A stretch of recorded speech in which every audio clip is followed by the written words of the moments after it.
अस्सलाम वालेकुम नाज़रीन, हॉटशिप प्रोग्राम में भलीकार मैं तव्हांजी मेज़बान सबीन मेमन। नाज़रीन, हॉटशिप प्रोग्राम में ॻाल्हि कंदासीं मुल्क में सियासी सूरत हाल, चूंडुनि जी तैयारी ऐं हिक ॿिए ख़िलाफ़ गर्मा गरम इल्ज़ामनि जे हवाले सां। वाज़ रहे त 8 फ़रवरी ते इलेक्शन कमीशन पारां जेका तारीख़ सुप्रीम कोर्ट में ॿुधाई वई उन ते चूंडुनि जो ऐलान थियण खां पोइ हिन वक़्तु सभई सियासी पार्टियूं चूंड मुहिम पंहिंजे पंहिंजे तौर ते स्टार्ट करे चुकियूं आहिनि। पीपुल्स पार्टी हुजे या नून लीग हुजे, MQM पाकिस्तान हुजे या ॿियूं जमातूं हुजनि, सभिनी जो इहो ई मुतालबो आहे त उन्हनि खे लेवल प्लेइंग फील्ड मुहैया न पई कई वञे। इन हवाले सां नून लीग ऐं MQM जो इतिहाद जिते वॾी अहमियत रखे थो त उन ते पीपुल्स पार्टी जे बिलावल भुट्टो ज़रदारी जो चवणु आहे त पीपुल्स पार्टी खे कॾहिं बि माज़ी खां वठी करे चूंडुनि में लेवल प्लेइंग फील्ड न मिली सघी आहे। नून लीग जे हवाले सां उन्हनि जो चवणु हो त वोट खे इज़त ॾियो ताईं जेको मौक़िफ़ हो नून लीग जो या जेको नारो हो उन में गॾु हुआसीं। हाणे हू अवाम वटि वेंदा, नून लीग थी सघे थो कंहिं सिलेक्शन कमेटी में वञे। वाज़ रहे त नून लीग ऐं पीपुल्स पार्टी ॿई ईंदड़ वज़ीर आज़म जा उम्मीदवार आहिनि। नून लीग जो इहो राय आहे त ईंदड़ वज़ीर आज़म नवाज़ लीग जे क़ाइद नवाज़ शरीफ़ खे थियणु घुर्जे, जॾहिं त अॻूणे सदर आसिफ अली ज़रदारी जो चवणु आहे त ईंदड़ वज़ीर आज़म बिलावल भुट्टो ज़रदारी हूंदो। इन सॼे सिनारियो में पार्टियुनि पारां जिते कॉर्नर गॾिजाणियुनि ऐं जलसनि जो सिलसिलो या पावर शो ॾेखारण जो सिलसिलो जारी आहे त उते पिणु इहो वॾो सवालिया निशान आहे त इहा जेका गोलाबारी आहे नून लीग ऐं पीपुल्स पार्टी जी हिक ॿिए जे ख़िलाफ़ इहा हिते ख़तमु थींदी या अॻियां वधी करे इहो वधीक सूरत हाल ख़राब थी सघे थी। वाज़ रहे त सिंध जे हवाले सां जेकॾहिं ॻाल्हि कजे त नून लीग सिंध में पंहिंजी स्ट्रेंथ ॾेखारण जे लाइ पिणु तनज़ीम हवाले सां जिते तब्दीलियूं कयूं आहिनि त उते इहो पिणु ऐलान कयो आहे त क़ौम परस्तनि समेत सभिनी पार्टियुनि सां इतिहाद थी सघे थो। इन समूरी सियासी सूरत हाल ते ॻाल्हाइण जे लाइ असांखे सीनियर साफ़ी ऐं तर्ज़ निगाह रज़ाक खटी जॉइन कयो आहे। भलीकार रज़ाक, तव्हां असांखे प्रोग्राम में जॉइन कयो। रज़ाक, सभ खां पहिरीं ॻाल्हि कंदासीं हिन वक़्तु जेकॾहिं नून लीग ऐं पीपुल्स पार्टी जे हवाले सां ईंदड़ वज़ीर आज़म ते हिन वक़्तु जेका जंग जारी आहे, नवाज़ शरीफ़ खे या नून लीग खे ॼण त इहो यकीन आहे त चोथों भेरो नवाज़ शरीफ़ वज़ीर आज़म थींदो, जॾहिं त ज़रदारी जो इहो दावो आहे त 8 फ़रवरी जो जेको सिज आहे उहो बिलावल जे वज़ीर आज़म थियण जी ख़ुशख़बरी खणी करे उभरंदो। सभिनि तव्हांजी वॾी महिरबानी। 21 अक्टूबर ते जॾहिं नवाज़ शरीफ़ पाकिस्तान आयो पे त उनखां ई अॻु में इन मुस्लिम लीग नून इन तासुर खे हथी ॾियण जी कोशिश कई त मुल्क जो ईंदड़ वज़ीर आज़म मियां नवाज़ शरीफ़ हूंदो। पर उनखां बि अॻु में मियां नवाज़ शरीफ़ जॾहिं पाकिस्तान अचण जो फ़ैसिलो कयो त उन वक़्तु कुझु इशूज़ जेके लंडन में डिस्कस थिया हुया उनमें हिकिड़ो इशू इहो बि हो त मियां नवाज़ शरीफ़ न रुगो पाकिस्तान ईंदो पर उहो तक़रीबन जेको आहे सो चोथों भेरो वज़ीर आज़म बि थींदो। हाणे उहो 5 साल वज़ीर आज़म रहे थो या उहे जेके 16 महीना उन जा जेके उन पूरा न कया ऐं हिन मौजूदा PDM हुकूमत जेकी कया उहे करणु चाहे थो, इहो त किसो उन्हनि छॾियो आहे मुस्तक़बिल ते। हाणे सवाल बुनियादी इहो थो पैदा थिए त अञा इलेक्शन थी न आहे, इलेक्शन शेड्यूल अनाउंस कोन थियो आहे ऐं जॾहिं मियां नवाज़ शरीफ़ वापसि आयो पियो त उन वक़्तु इलेक्शन जी तारीख़ बि कोन आई हुई। पर उनजे बावजूदि जेकॾहिं तव्हां इहा ॻाल्हि कयो त इलेक्शन में मियां नवाज़ शरीफ़ वज़ीर आज़म थींदो, ठीकु आहे, सियासी नारो हणणु सियासी ॻाल्हि करणु ॿी ॻाल्हि आहे, पर प्रैक्टिकल उन क़िस्म जो प्रोटोकॉल या उन क़िस्म जो जेको रिलीफ आहे उहो मियां नवाज़ शरीफ़ खे जॾहिं मिलणु शुरू थियो त उन में पाकिस्तान पीपुल्स पार्टी जी इहा ॻाल्हि जाइज़ हुई त उनखे जेको आहे सो इलेक्शन में खुलियल मैदान न पियो ॾिनो वञे।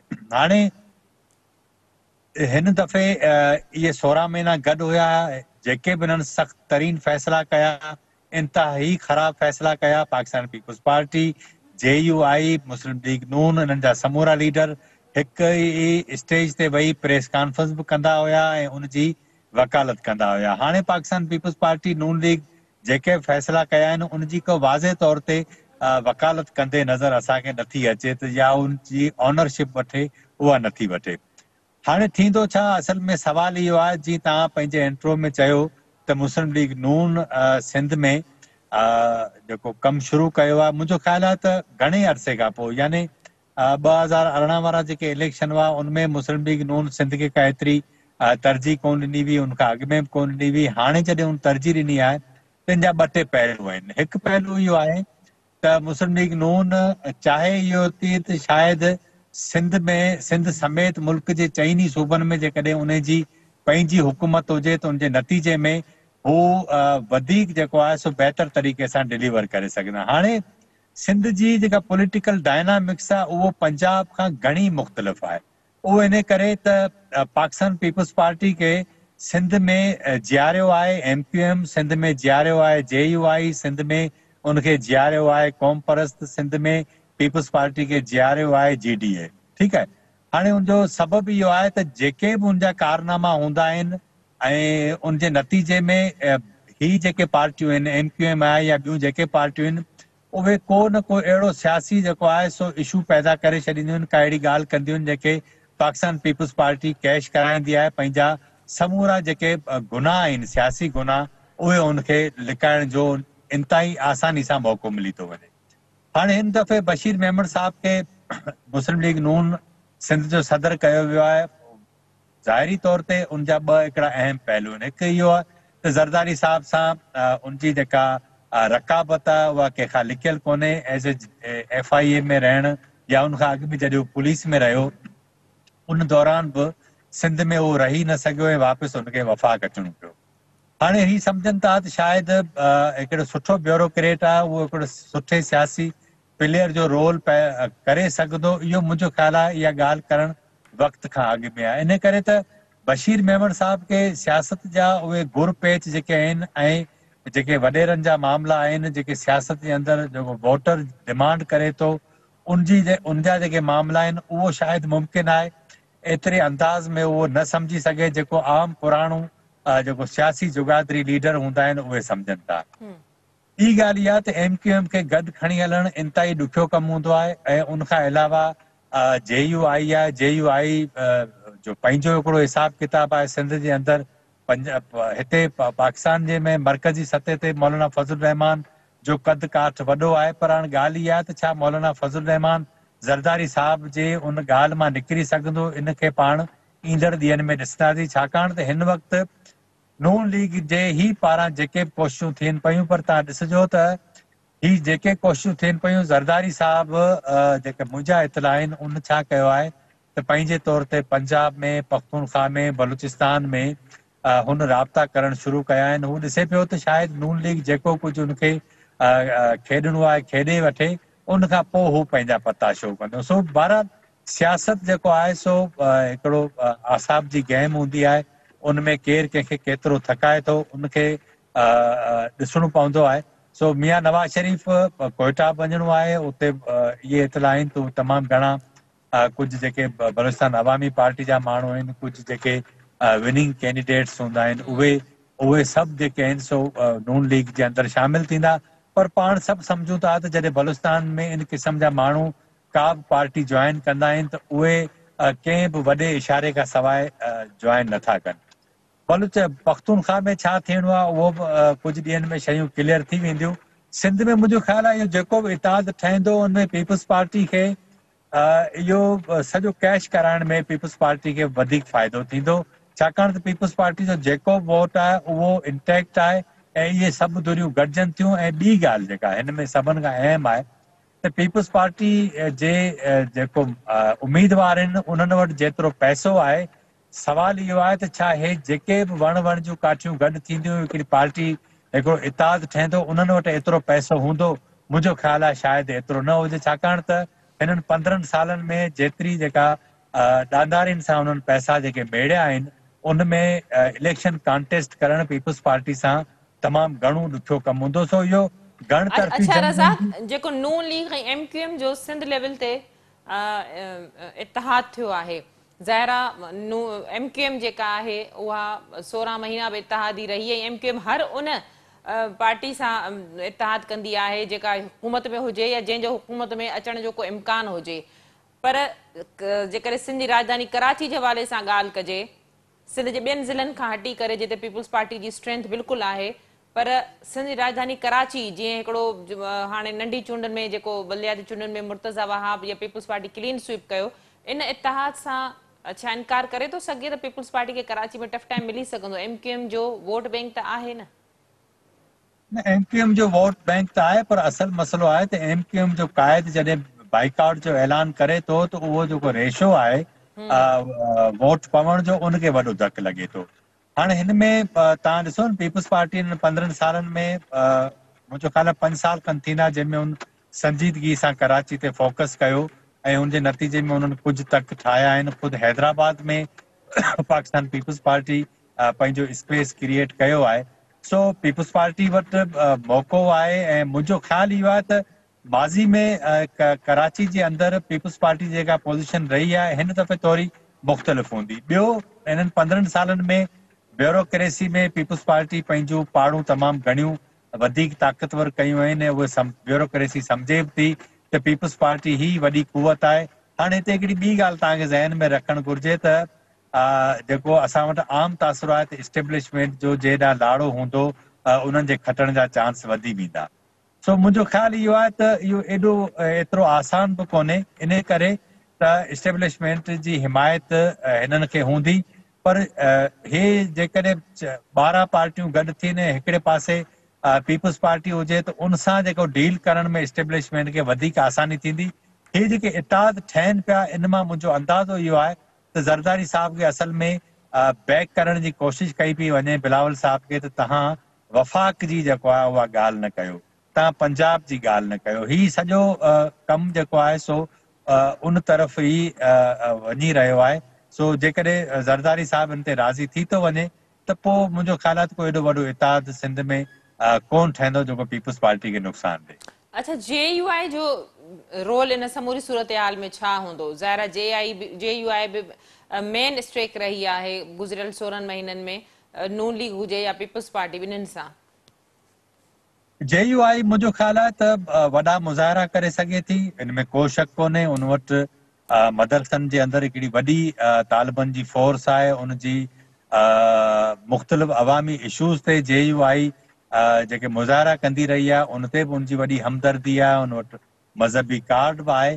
पर इन जे बावजूदि सिंध जी जेका पॉलिटिकल डायनामिक्स आहे या सिंध जो जेको सियासी कल्चर आहे उनमें अञा उन जो एॾो वॾो स्पेस क्रिएट कोन थी सघियो आहे JUI जो।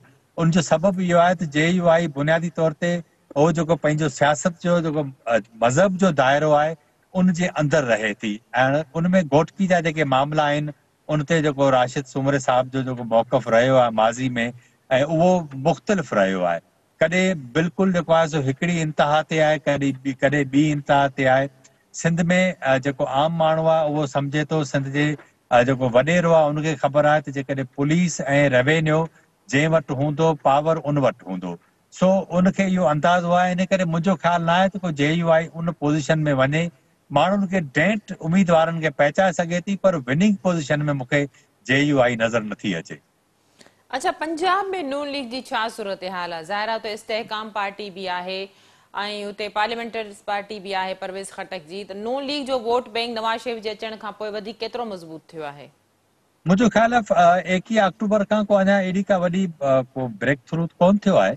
पर हिकिड़ी तव्हां ॻाल्हि नोट कई हूंदी त कल्ह खां हिकिड़ियूं ख़बरूं पंजाब मां हलणु शुरू थियूं आहिनि त हिकु दफ़ो वरी PTI जे कारकुननि जे ख़िलाफ़ ऑपरेशन शुरू कयो वियो आहे। उनजो सबबु इहो आहे त जेसि ताईं PTI जे ख़िलाफ़ उनजो मुकमल सफ़ायो नथो थिए तेसि ताईं नून लीग जी पोज़ीशन घणी डैमेज रहंदी। ख़ासि करे लाहौर जे अंदरि बि उनखे वॾो थ्रेट आहे। हाणे टोटल रियासती वसीला हुआ वॾे पैमाने ते 21 अक्टूबर ते उनजे जलसनि ते पैसा ख़र्च थिया।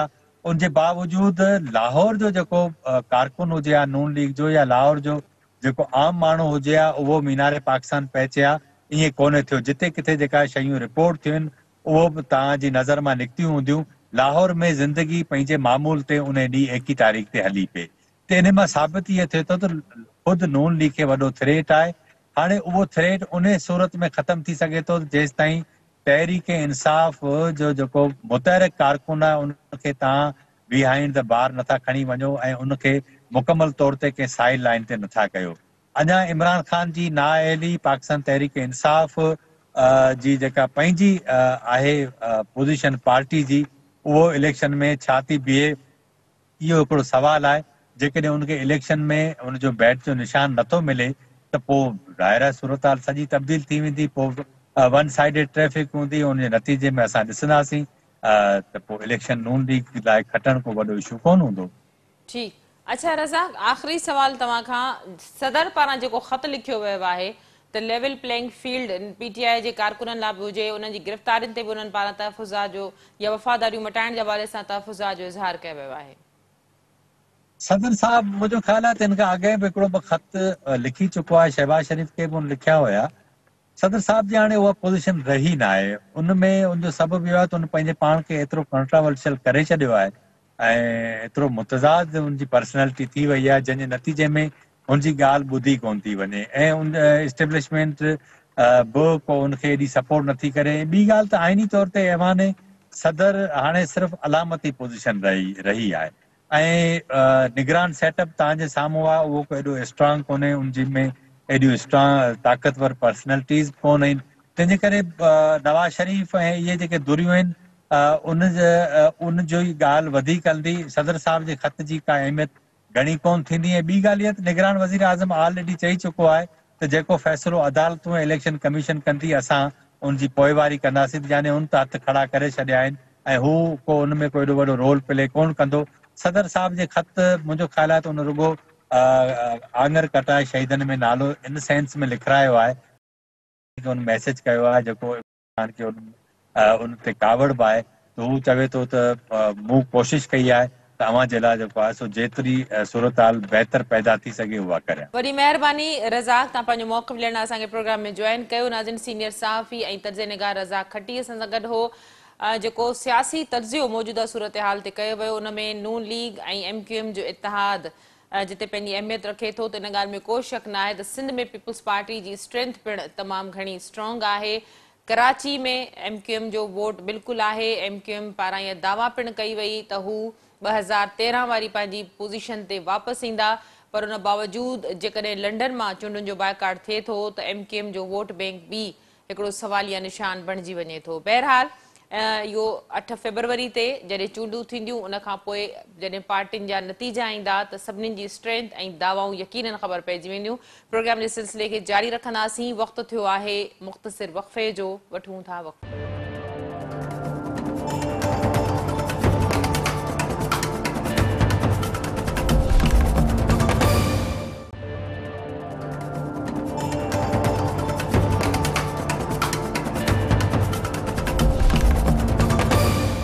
वेलकम बैक नाज़रीन, प्रोग्राम के सिलसिले के अॻिते वधाईंदासीं। प्रोग्राम के ॿिए हिसे में ॻाल्हि कंदासीं शहीद न्याणी फातिमा फरड़ो जंहिंसां ज़्यादती कई वई ऐं इन ॻाल्हि जी तस्दीक हाणे जेका DNA जी रिपोर्ट आई आहे, जेका पंजाब मां रिपोर्ट आई आहे, उन में इन जी तस्दीक पिणु थी चुकी आहे त पीर असद जा जुज़ा उन मासूम न्याणी जे जुज़नि सां मैच थी विया। वाज़ रहे त शहीद न्याणी फातिमा फरड़ो जो केस जंहिंखे तशदुद करे, जंहिंसां ज़्यादती बदफ़ेली करे जंहिंखे क़तल कयो वियो हो, तमामु घणो हाईलाइट थियो इहो मामिलो। रानीपुर जे पीरनि ॾांहुं इन जा पेरा विया।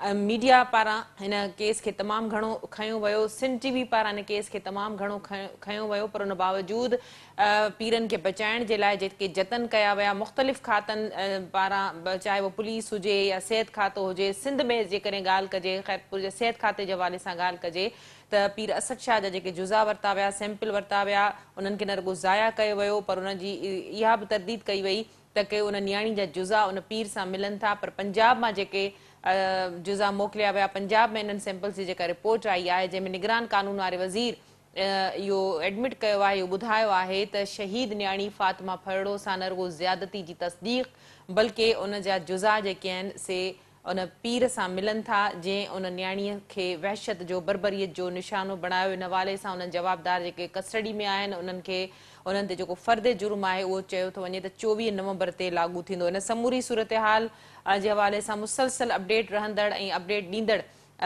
नवाब शाह मां सिंध TV न्यूज़ जो ब्यूरो चीफ ज़ुल्फ़कार ख़ासगिरी असांखे जॉइन कयो आहे। भलीकार ज़ुल्फ़कार, सिंध TV न्यूज़ पहिरें ॾींहं खां वठी इन ते रिपोर्ट कंदी रही आहे, मुख़्तलिफ़ प्रोग्रामनि में इन जो फॉलोअप बि थींदो रहियो, पर नेट सच साम्हूं अची वियो। जेको निगरान कानून वारो वज़ीर आहे उन पारां इहो ॿुधायो वियो त शहीद न्याणी फातिमा फरड़ो जा जुज़ा उन वहशी पीर सां मैच थी विया आहिनि। वधीक छा तफ़सील आहिनि? बिल्कुलु तव्हांखे इहो मां ॿुधाईंदो हलां त जॾहिं इहो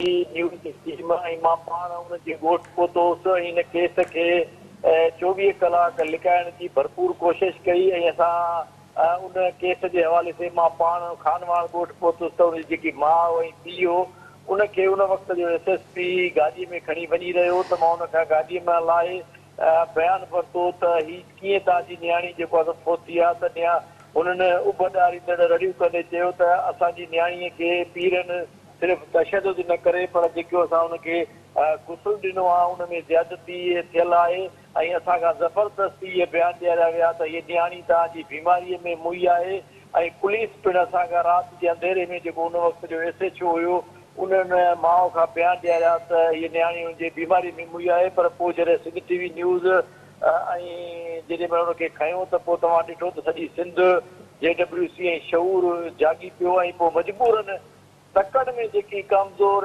FIR बि जेकी उन वक़्त जे SSP कटी पर उनजे बावजूदि बि अवाम जो एॾो त प्रेशर हुयो जो असद शाह खे पहिरें ॾींहुं गिरफ़्तार कयो वियो ऐं उनखां पोइ मुसलसिल जेकी आहे असां जिदोजहद हलंदी रही। मेडिकल बोर्ड जुड़ियो जेको सिंध हुयो ऐं उन ॾिसो त मेडिकल बोर्ड बार बार उनखे इंगाइण जी कोशिशि कई। जेकी मेडिकल रिपोर्ट हिकु हफ़्ते में ॾियणी हुई उहा उन्हनि 3 हफ़्तनि खां पोइ जेको आहे सो ॾिनी ऐं उनखे बि मुबहम तरीक़े सां रिपोर्ट खे पेश कयो वियो त जीअं हिन न्याणीअ जो खून ॿुॾी सघे ऐं पोइ वरी जेको गन्स मां DNA जा जुज़ा वरिता विया असद शाह खां त उहे जुज़ा जेके आहिनि से मटाइण जो इंकशाफ थियो ऐं उहा बोर्ड जे हिकु मेंबर खे ख़बर पई ऐं उन एतिराज़ कयो त हीअ जुज़ा मटाए विया आहिनि। ऐं पोइ ॿीहर जेको आहे सो उनजा कराचीअ में जुज़ा वरिता विया जेके पंजाब जे लेबोरेटरीअ ॾे मोकिले विया जेके इहो मैच थी विया आहिनि त असद शाह जंहिंजे बेडरूम मां हीअ न्याणी तड़पे थी ऐं जेकी अंग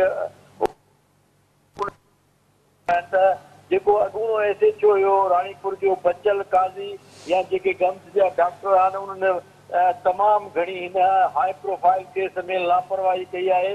पर अफ़सोस आहे चवणो थो पए त असां JWC मुसलसिल एहतियात कयो त बचल काज़ी ऐं जेके डॉक्टर्स हिन केस खे या जेके पुलिस ऑफिसर्स आहिनि उहे हिन न्याणीअ जे खून खे लोड़णु चाहिनि था उन्हनि जे ख़िलाफ़ कार्रवाई कई वञे पर जस्ट उन्हनि खे सिर्फ़ु मुअतल कयो वियो जॾहिं त डॉक्टर जिन जुज़ा तब्दील कया उन्हनि ते बि कार्रवाई न थी त पहिरें ॾींहं खां वठी न्याणीअ जे हिन बेदर्दी ज़्यादतीअ बैदि क़त्ल ते हुनजो खून लोड़ण जी भरपूर कोशिशि कई वई आहे।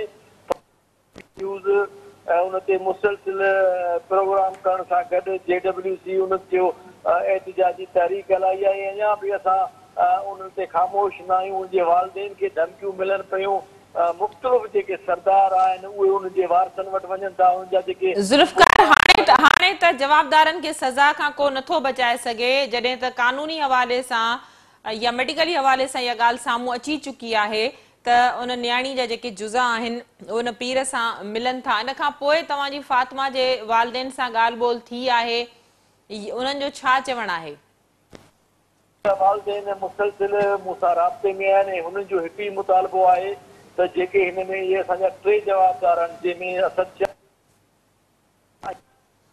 छाकाणि त हिना शाह सख़्तु तशदुद कंदी हुई हिना शाह ऐं फयाज़ शाह जे मौजूदगीअ में इहे जेके ज़ना ज़्यादती हुते ज़ुल्म थींदा हुआ त बिल्कुलु जेको केस आहे उहो मज़बूत आहे। क़त्ल थियो आहे उहो बि साबित थियो त हिन जो मौत जेको आहे सो तशदुद खां थियो आहे। हिन जी मेडिकल रिपोर्ट इहा बि तस्दीक कई त हिन सां ज़ना थियो आहे ऐं हाणे त DNA मैच थिया आहिनि त हिन सां जवाबदार जेको आहे असद शाह ज़्यादती कंदो रहियो त हिन खां वधीक शायद जी कहिड़ी ज़रूरत आहे त कोर्ट ऐं अदालतुनि मां बि वारसनि जी उमेद आहे अपीलूं कंदा अदालत खे त हिन केस जो फ़ैसिलो जल्दी ॾिनो वञे छाकाणि त जीअं हिन केस खे इंगायो वेंदो त यकीनन वालिदेन ते हुनजे वारसनि ते प्रेशर तमामु घणो हींअर पइजी रहियो आहे त जीअं हू या त कंप्रोमाइज़ कनि या त केस खां हथ खणनि। उनजे करे हिननि जवाबदारनि खे वारसनि इहो मुतालबो कयो आहे त उन्हनि खे इबरतनाक सज़ा ॾिनी वञे त जीअं कंहिं ॿी सिंध जी न्याणी सां एॾो ज़ुल्म न थिए। अच्छा ज़ुल्फ़कार छा सिहत खाते पारां जेके सिंध मां जुज़ा ॾिना विया हुआ जिन खे ज़ाया बि कयो वियो वरी जिन जी रिपोर्ट जेका आहे उहा नफ़ी में आई नेगेटिव आई उन्हनि जे ख़िलाफ़ का कार्रवाई थी सघंदी? सभिनी मां तव्हांखे पहिरीं चयो त हिन केस खे ख़राब करण जो अॻूणो जेको SHO बचल काज़ी उन ॿुधाए पियो वञे त उन करोड़ रुपया वरिता हुआ त हिन केस खे जवाबदार खे बचाइण जे लाइ ऐं हीअ जेके सिहत खाते जा मुलाज़िम आहिनि इहा पिणु उनजी कड़ी आहे। उनजे करे असां मुतालबो था कयूं त उन्हनि जवाबदारनि खे या जेके डॉक्टर्स एॾी वॾी संगीन ग़लती कई आहे, इहो माना हिकु केस खे ख़राबु ख़यानत आहे, उन ते माना बेईमानी जो ऐं ख़यानत करण जो मुक़दमो दर्ज थी सघे थो। ड्यूटीअ में लापरवाही जो उनखे नौकरनि तां बरतरफ़ करे उन्हनि खे बि हिन केस में जवाबदार नामज़द कयो वञे, छाकाणि त हिन जवाबदार खे बचाइण जी कोशिशि कई आहे। ठीक जुल्फकार, पीरन जी हवेली ताईं भी ज़ाहिर या खबर पहुती हूंदी, उते छा सूरत हाल आहे? ख़ामोशी आहे या तरदीद आहे, तस्दीक आहे? ज़ाहिर हाणे त इहा ॻाल्हि कंहिंखां ॻुझी न रही आहे त पीर इन कुदे कम में मुलविस रहियो आहे। मां तव्हांखे ॿुधायां त पहिरें ॾींहुं जॾहिं वाक़ियो थियो त कुझु पीर उते कट करण जी कोशिशि कयूं, पर हुनखे ख़बर हुई त असां हिन में मुलविस आहियूं, जवाबदार आहियूं। हिन वक़्तु कंहिं बि क़िस्म जी का बि तब्दील न आई आहे, पर त हीउ जेको फाइंडिंग सां गॾु हीउ जेको केस ट्रेस थियो आहे, क़तल थियो आहे, हुन में मेडिकल रिपोर्ट में आयो आहे, DNA में आयो आहे, त जुदा मैच थिया आहिनि, मेडिकल रिपोर्ट में आयो त हिन सां ज़ना थियल आहे त हू कहिड़े क़िस्म जी, छाकाणि त हुनजे बेडरूम मां ज़ाती बेडरूम मां हुनजे नियाणी जो जेको कपिड़नि खां जो लाश आयो आहे त हू कहिड़ी तफ़सील या तस्दीक कंदा? हू त हिन केस में सिधा सिधा जवाबदार आहिनि, मुलविस आहिनि, उन वहशी दरंदन ही जेको ज़ुल्म कयो आहे। वॾी महिरबानी ज़ुल्फ़कार ख़ास खैली, तव्हां असांखे जॉइन कयो। नाज़रीन, नवाब शाह सिंध टीवी न्यूज़ जो ब्यूरो चीफ ज़ुल्फ़कार ख़ास खैली असांखे ॿुधाए रहियो हो शहीद न्याणी जेका आहे फातिमा फरड़ो, उन जा जुज़ा उन पीर सां मैच थी विया आहिनि, जंहिं पीर जी मां मथे ते क़ुरान शरीफ़ रखी, क़ुरान शरीफ़ ते हथ रखी करे इन ॻाल्हि खां इनकार कयो हो त को उन जो पुटु इन तरह जी वहशत या बरबरियत में मुलविस आहे। उनजो चवणु हो त उन्हनि ते इल्ज़ाम लॻाया था वञनि। कुझु पीरनि पिणु इन पीर जाली पीर जो पासो खयो, पर कानून वारो निगरान जेको वज़ीर आहे उन पारां ॿुधायो वियो आहे त जेका फातिमा फरड़ो शहीद जंहिंसां ज़्यादती कई वई, जंहिंसां बदफ़ैली कई वई, उन जा जुज़ा उन पीर सां मैच थी चुका आहिनि, जंहिंमां हाणे के बि ॿ राया न आहिनि त असद शाह उन नियाणी जो क़ातिल आहे। पर अञा वधीक इन केस में साबितियूं ऐं शयूं साम्हूं अचणु घुरिजनि, जिन मां अञा इहा बि ख़बर पइजी सघे त इन कम में, इन कुधे कम में पीर सां उन जा साथारी केरु केरु हुआ। वाज़ रहे त पहिरें ॾींहं खां वठी सिंध टीवी न्यूज़ ऐं JWC जे प्लेटफॉर्म ते शहीद न्याणी फातिमा फरड़ो जो क़तल केस मुसलसल खयो पियो वियो, उन ते मुसलसल जेको आहे सो आवाज़ एहतजाज उथारियो पियो वियो ऐं नेठि इन खून खे, इन ज़्यादती खे लिकाइण जूं, मिटाइण जूं कोशिशूं पंहिंजी जाइ ते, पर शहीद न्याणी जो जेको खून आहे उहो पाण ॻाल्हाए थो। ऐं कानून वारे निगरान जेका वज़ीर ॻाल्हि कई आहे, जेको इंकशाफ़ कयो आहे त पंजाब मां जेका आहे रिपोर्ट आहे उन में इहो जुज़ा मैच थी चुका आहिनि। इन हवाले सां मुलविस अहलकारनि ख़िलाफ़, हर उन माण्हू ख़िलाफ़, सिहत खाते जो उन्हनि इख़्तियारनि ख़िलाफ़ पिणु कार्रवाई थियणु घुरिजे जिन एॾे वॾे ज़ुल्म खां पोइ बि उन वहशी जो साथ ॾिनो। अॼोके प्रोग्राम जो वक़्तु पिणु ते पंहिंजी पुॼाणी ते पहुतो। ईंदड़ प्रोग्राम ताईं ॾींदा इजाज़त। अल्लाह वाही।